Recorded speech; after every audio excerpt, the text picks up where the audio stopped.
pagi jemaat yang dikasihi Tuhan. Ibadah Minggu 20 September 2020 ini kita akan dilayani oleh Pendeta Kristianto Basuki. Sebelum kita memulainya, mari kita mengambil saat teduh sejenak. Mari saya undang untuk berdiri dan bersama kita menyanyikan KJ 352 ayat 1 sampai 2. Hai jangan sendirian.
Pertolongan kita adalah di dalam nama Tuhan yang menjadikan langit dan bumi.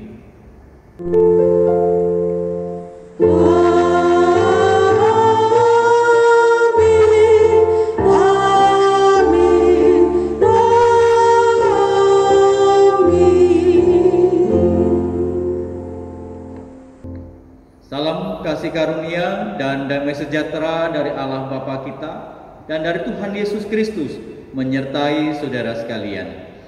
Dan menyertai saudara juga. Dipersilahkan duduk. Jemaat yang dikasihi dan juga mengasihi Tuhan Yesus Kristus, pada hari ini kita akan bersama merenungkan satu tema, yaitu bekerja untuk Tuhan dengan sukacita. Dan oleh karena itu marilah kita kembali melihat apa yang disampaikan oleh Tuhan Yesus tentang siapa dirinya.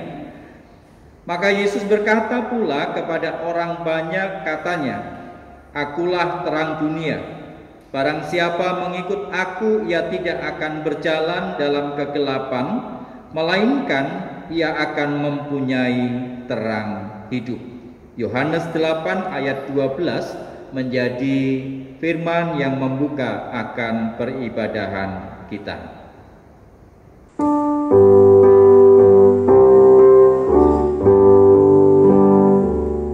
Besarlah Tuhan dan sangat terpuji, keagungannya tak terduga.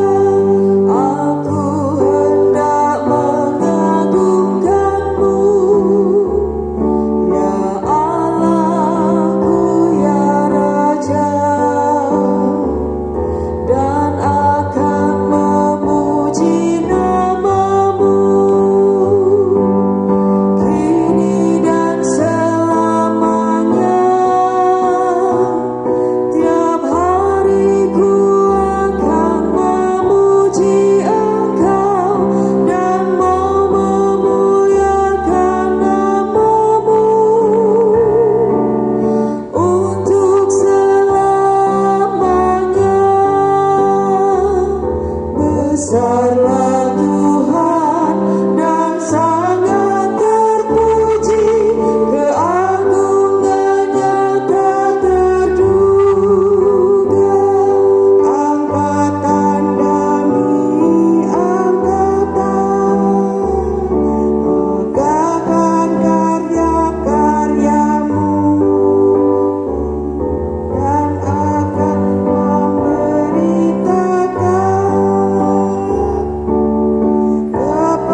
yang dikasihi Tuhan, dengan membuka diri kita dan membuka hati kita, kita akan menaikkan doa pengakuan dosa kita, dan saya memberikan kesempatan kepada Bapak Ibu sekalian untuk menaikkan doa secara pribadi di hadapan Tuhan.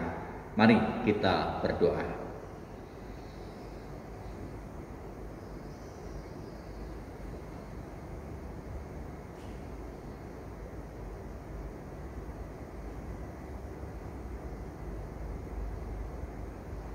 Inilah ya Tuhan segala pengakuan dosa kami yang kami sampaikan di hadapan Tuhan.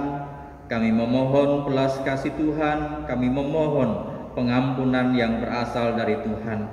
Karena kami tahu bahwa tidak ada satupun perbuatan baik kami yang mampu menghapus atas setiap dosa dan kesalahan kami, kecuali bahwa melalui darah Putra Tunggal Allah, Tuhan Yesus Kristus, itulah yang menjadi penebus akan setiap dosa dan kesalahan kami.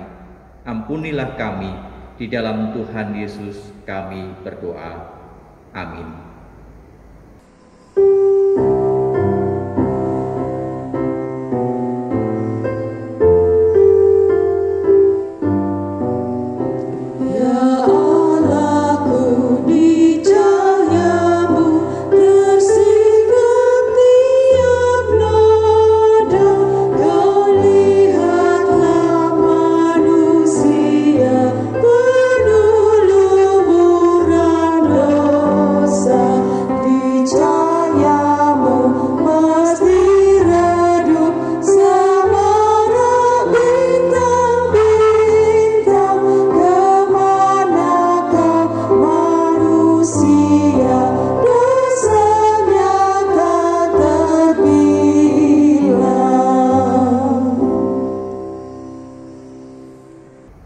Mari jemaat yang dikasihi Tuhan, saya mengundang untuk bersama kita berdiri. Kita akan mendengar akan berita anugerah seperti yang Tuhan sampaikan melalui surat Rasul Paulus kepada jemaat di Filipi. Filipi pasal yang pertama ayat yang ke-21 dan 22 bagian A. Karena bagiku hidup adalah Kristus dan mati adalah keuntungan. Tetapi jika aku harus hidup di dunia ini, itu berarti bagiku bekerja menghasilkan buah. Demikianlah berita anugerah dari Tuhan. Syukur pada Allah.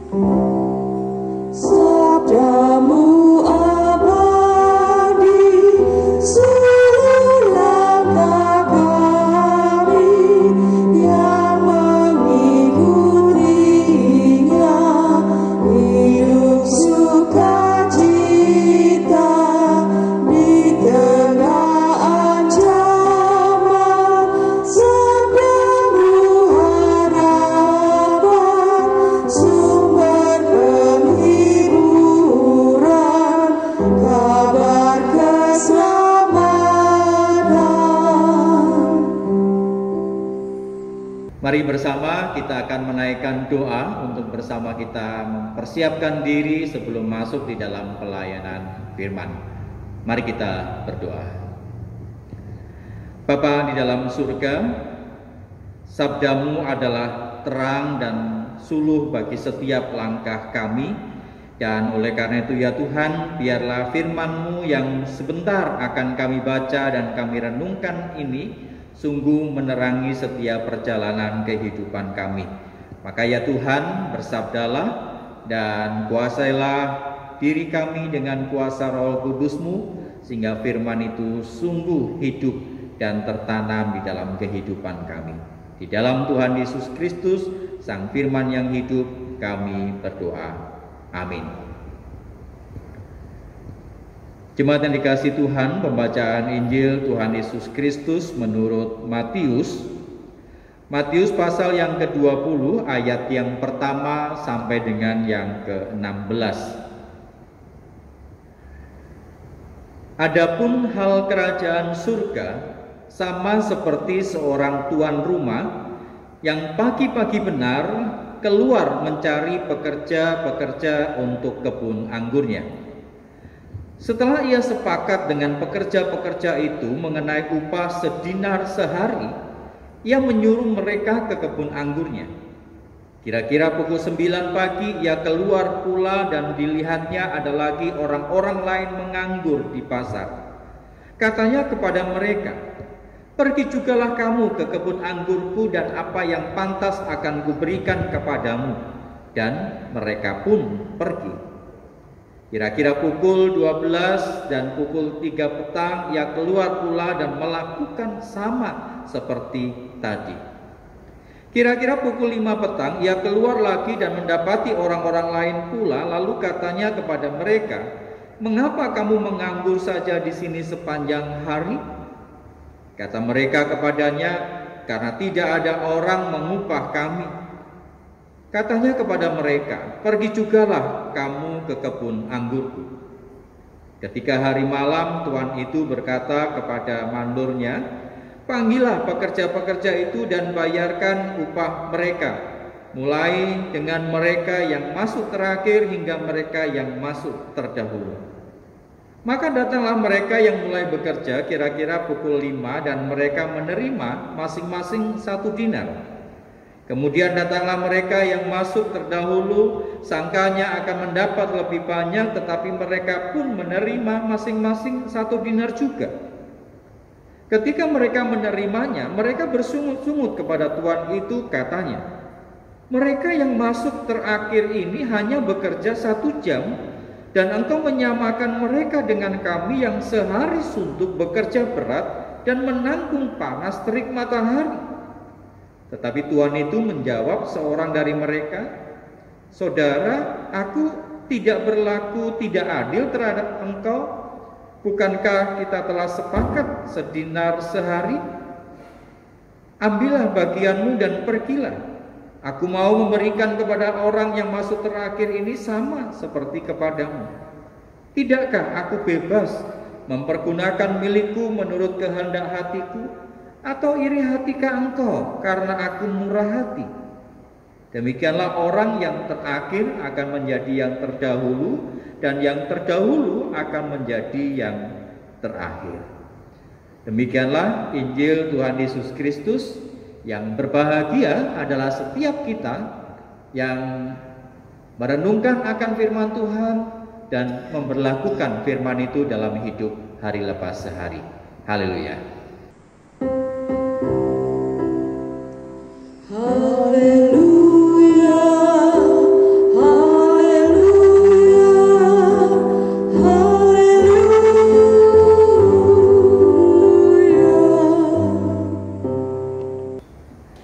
Jemaat yang dikasihi dan juga mengasihi Tuhan Yesus Kristus, seorang istri terbangun pada pagi hari yang cerah dan tercium pula aroma kopi yang mengepul panas dan sepotong kue yang ada di cangkir kecil. Maaf, bukan cangkir apa? Lepek apa ya? Ya? Piring kecil. Tak tulis lepek. Ya, selamat pagi jemaat yang dikasihi Tuhan.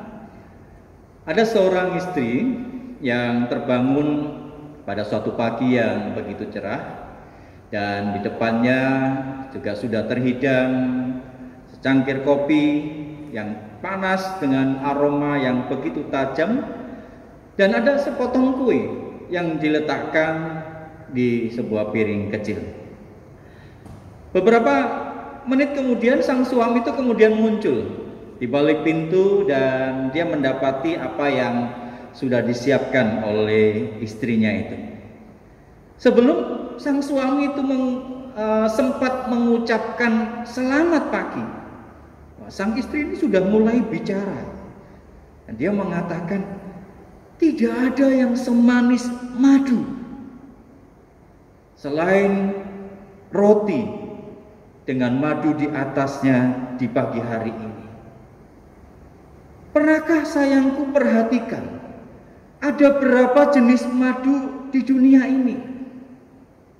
Setiap madu itu juga seperti anggur, masing-masing punya sifat yang unik.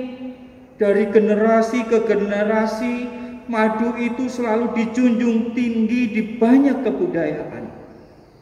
Dan sayangku, tahukah kamu bahwa para pencari madu itu adalah seorang yang begitu pemberani?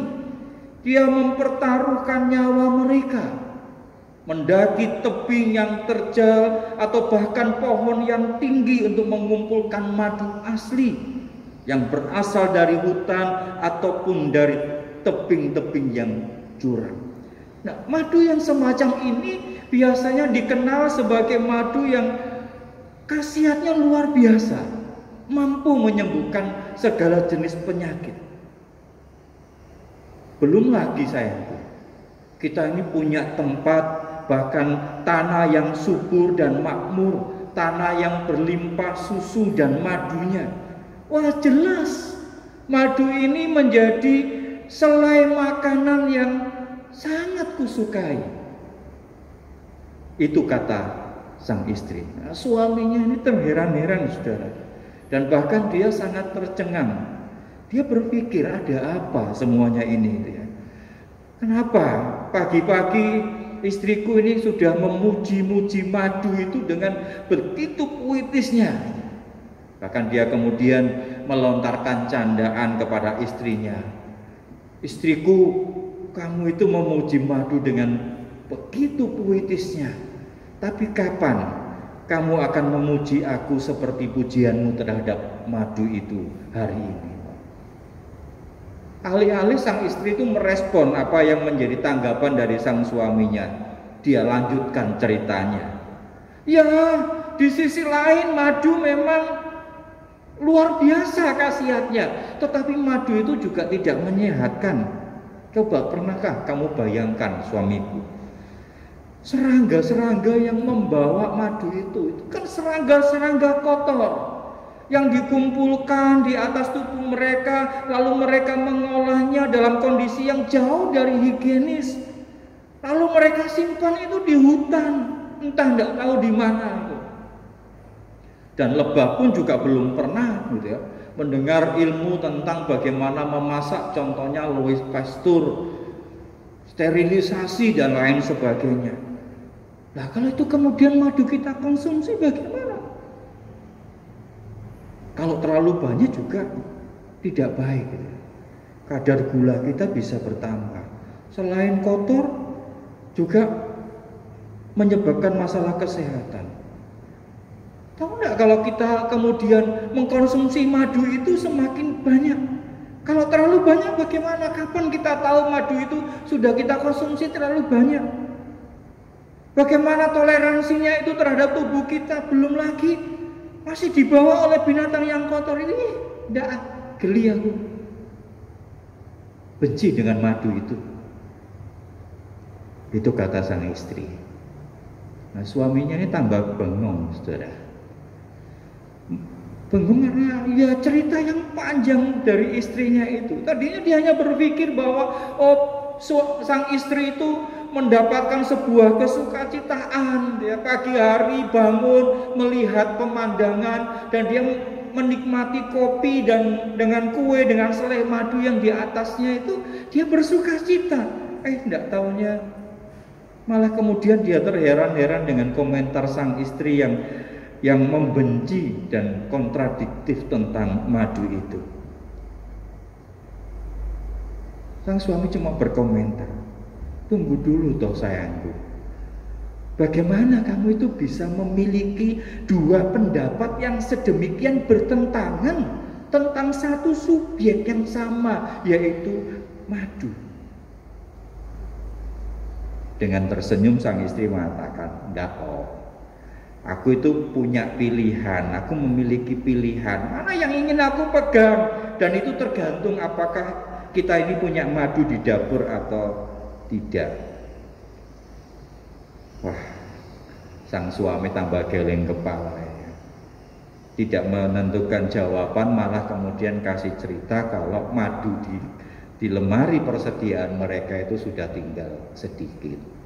Nah, saudara yang dikasihi Tuhan, kita melihat di sini bahwa apa yang tersaji, apa yang ada dalam kehidupan kita itu semua tergantung bagaimana dan cara bagaimana kita memandangnya. Seorang bisa bekerja, seorang bisa mendapatkan upah di sana, kemudian mereka membangun rumah tangga, punya anak, dan ada yang menganggap itu sebagai sebuah anugerah yang tidak ternilai. Tetapi ada orang juga yang memandang bahwa itu akan menjadi beban kehidupan yang harus dijalani, menghidupi, memberi makan, belum lagi menyekolahkan, belum lagi nanti aktivitas kehidupan yang lain, sakit dan lain sebagainya. Bahkan juga cara pandang orang memandang hari Senin itu pun juga berbeda. Ada yang mengatakan I hate Monday, saya itu benci ya, karena kemarin hari Sabtu Minggu libur dan kemudian Senin bekerja. Tapi ada juga orang yang mengatakan I love Monday, saya senang hari Senin, saya beraktivitas, saya bekerja, saya berkarya. Jadi saudara, semua itu bergantung dalam kehidupan kita, di dalam pemikiran kita.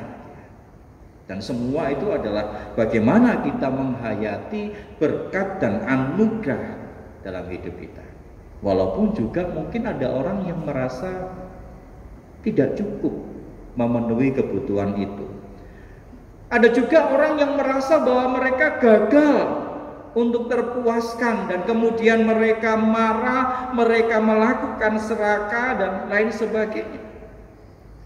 Nah, saudara dikasih Tuhan, adakah orang yang dalam kehidupannya merasa cukup, merasa tidak kecewa, merasa bahwa dia merasa dipenuhi dalam kehidupannya? Ada, saudara. Kembali bahwa itu adalah cara kita memandang dalam hidup ini. Nah, di dalam bacaan kita melihat bahwa orang yang bersyukur, orang yang percaya kepada pemeliharaan Allah, serta tidak iri akan kehidupan orang lain, seberapapun dia memiliki persediaan makanan, ataupun juga uang, harta benda, jaminan sosial, akan menolong dirinya untuk dia menjalani hidup ini dengan sukacita.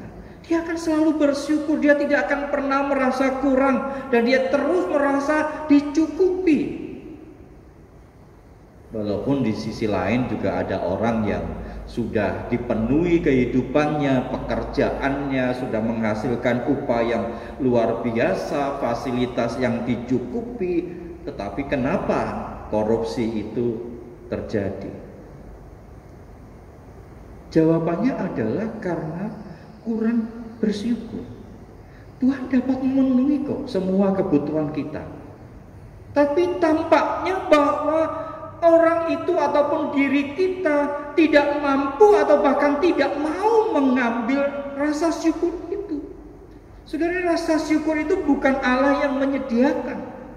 Rasa syukur itu adalah merupakan respon kita terhadap pemberian dari Tuhan. Dan rasa syukur itulah yang menjauhkan orang dari sikap iri hati. Dalam kisah perumpamaan tentang pekerja kebun anggur yang disampaikan oleh Tuhan Yesus itu sangat menarik, di mana seorang pengusaha kebun anggur yang mencari orang yang mau bekerja di kebunnya dengan upah sedinar sehari, dan janji imbalannya itu disampaikan sama kepada mereka yang bekerja mulai pukul 9 sampai dengan mereka yang bekerja pada pukul 12, 3 petang, bahkan jam 5 petang sekalipun. Jadi kita bisa melihat di sini gitu ya. Ketika sore hari sang bos itu, tuan dari kebun anggur itu panggil semua pekerjanya dan dia bayar sesuai dengan kesepakatannya. Dia bayar mulai dari yang datang terakhir ya, sampai dengan yang datang lebih awal. Dan ketika yang bekerja lebih awal melihat yang terakhir itu diberikan 1 dinar, sangka mereka akan mendapatkan lebih. Wah, kalau yang datang cuma kerja 1 jam saja upahnya 1 dinar ya. Saya ini kan sudah mulai dari jam 9 pagi. Wah, ini pasti dapat lebih. Tetapi apa yang terjadi? Sama-sama mendapat 1 dinar, mendapat upah yang sama. Dan dikatakan di sana mereka tidak terima dan mereka protes. Dan kemudian si bos sang tuan kebun anggur ini kemudian bertanya, bukankah semula sepakat sedinar sehari? Atau irikah hati engkau karena aku ini murah hati?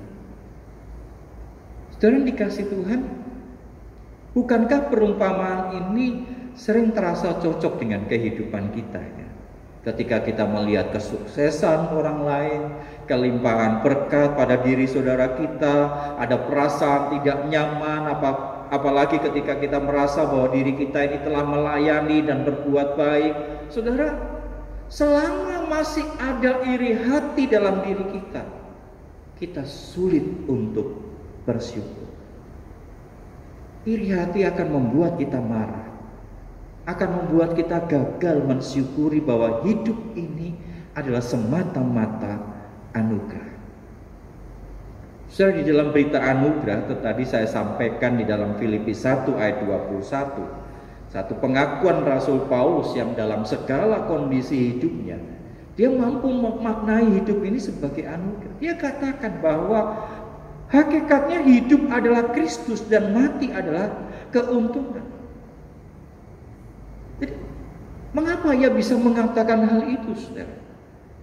Karena dia punya keyakinan bahwa jika Tuhan memberikan dirinya hidup, maka hidupnya itu harus diisi dengan kerja yang menghasilkan buah. Dan sebaliknya, jika ia mati, kematian itu membuatnya bersuka cita, sebab dengan kematiannya Paulus menyatukan diri dengan Kristus. Bagaimana dengan kita sekarang?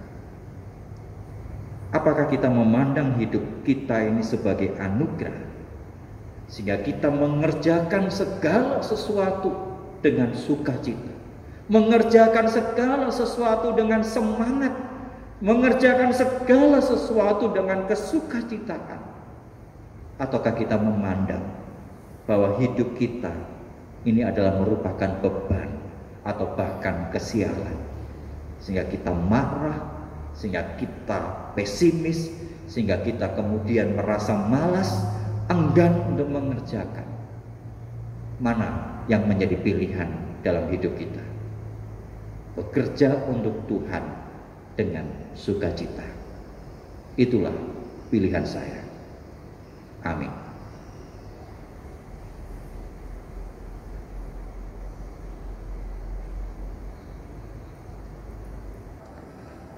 Jemaat Tuhan, mari dengan bangkit berdiri kita mengikrarkan iman kita dengan mengucapkan pengakuan iman rasuli yang berbunyi demikian. Aku percaya kepada Allah, Bapa yang Maha Kuasa, Khalik langit dan bumi, dan kepada Yesus Kristus, Anaknya yang tunggal Tuhan kita, yang dikandung daripada Roh Kudus, lahir dari anak darah Maria, yang menderita sengsara di bawah pemerintahan Pontius Pilatus, disalibkan, mati dan dikuburkan, turun ke dalam kerajaan maut. Pada hari yang ketiga, bangkit pula dari antara orang mati, naik ke surga, duduk di sebelah kanan Allah, Bapa yang Maha Kuasa. Dan dari sana ia akan datang untuk menghakimi orang yang hidup dan yang mati. Aku percaya kepada Roh Kudus, gereja yang kudus dan am, persekutuan orang kudus, pengampunan dosa, kebangkitan orang mati, dan hidup yang kekal. Amin. Persilakan duduk kembali. Jemaat yang dikasihi Tuhan, kita akan bersama menaikkan doa syafaat. Mari bersama kita berdoa. Bapa di dalam surga, kami menyadari dengan sungguh bahwa ada banyak permasalahan yang harus kami hadapi, dan terlebih dalam situasi pandemi COVID-19 ini.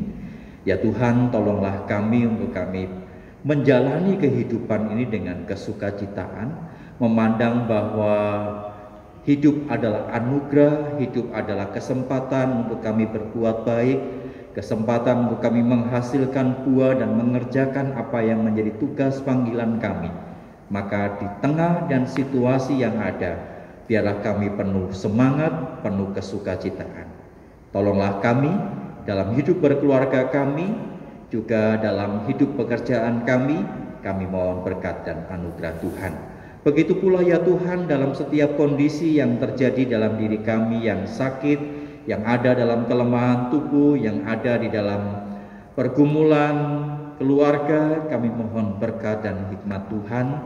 Biarlah kami tetap menjalani dengan semangat, menjalani dengan kesukacitaan tanpa kami kehilangan pengharapan bahwa Tuhan ada dan mampu berkarya, Tuhan mampu mengadakan mukjizat bagi setiap kondisi kesehatan, kondisi kehidupan keluarga dan berumah tangga, bahkan dalam pekerjaan kami.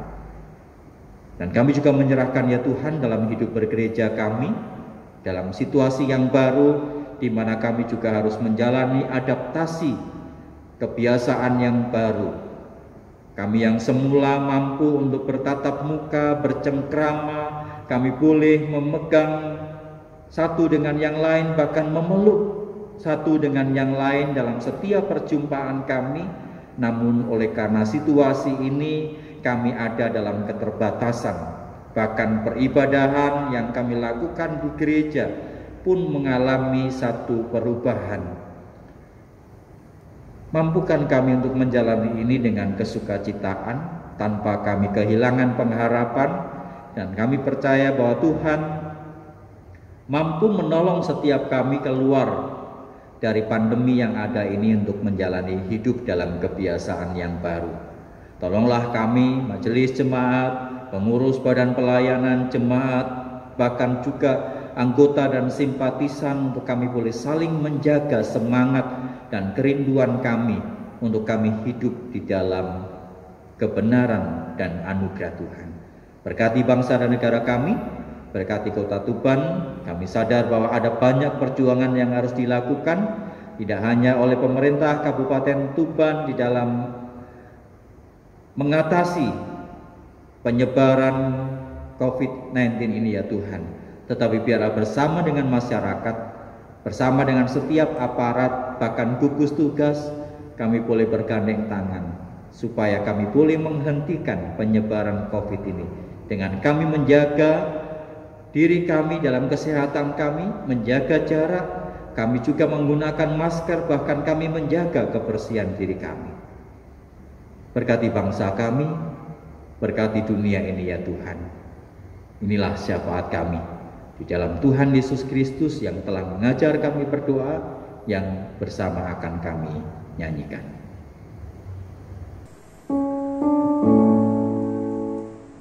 Bapa kami yang ada di surga, dikuduskanlah namamu,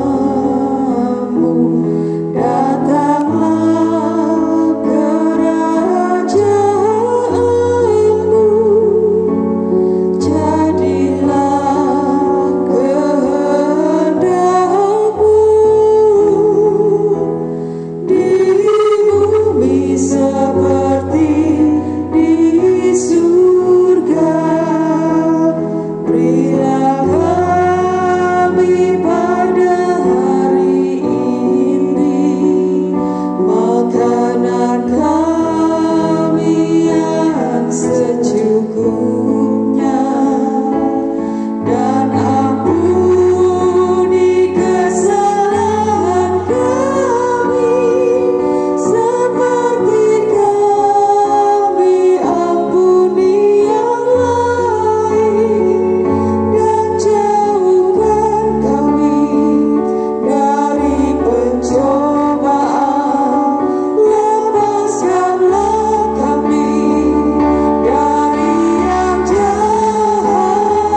kita memberikan persembahan, kami sampaikan nats persembahan sebagai dasar kita memberikan persembahan pada kebaktian saat ini yang terdapat dalam Amsal 13 ayat 25 yang berbunyi, orang benar makan sekenyang-kenyangnya, tetapi perut orang fasik menderita kekurangan.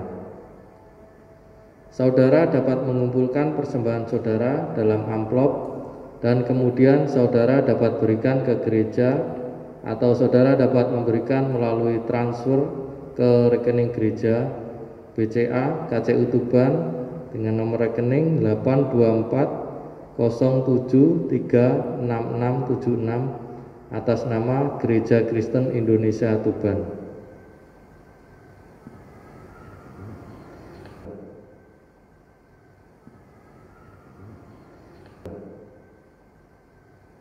Sambil kita mengumpulkan persembahan, kita akan menyanyikan dari KJ 387 ayat 1, "Ku heran Allah mau memberi."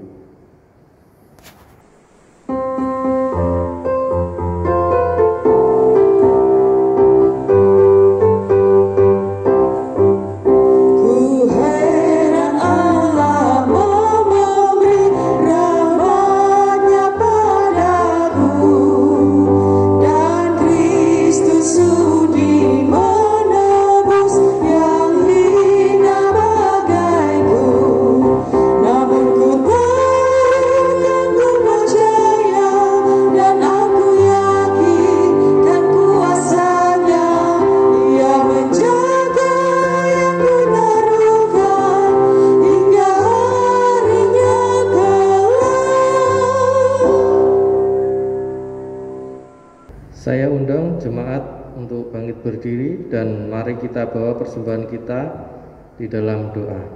Mari kita satu dalam doa. Ya Bapa, terima kasih untuk persembahan yang telah kami kumpulkan ini. Kiranya Engkau berkati persembahan kami, biarlah apa yang kami persembahkan bisa berguna buat kelebaran kerajaan-Mu ya Bapa. Terima kasih Tuhan Yesus, di dalam nama-Mu kami telah berdoa dan mengucap syukur. Haleluya, amin.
Jemaat yang dikasihi Tuhan, arahkanlah hatimu kepada Tuhan.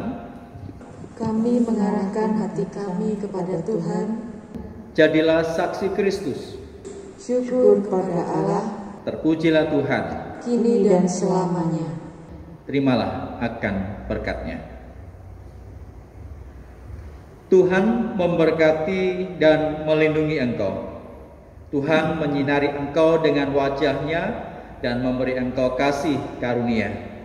Tuhan menghadapkan wajah-Nya kepadamu dan memberi engkau damai sejahtera.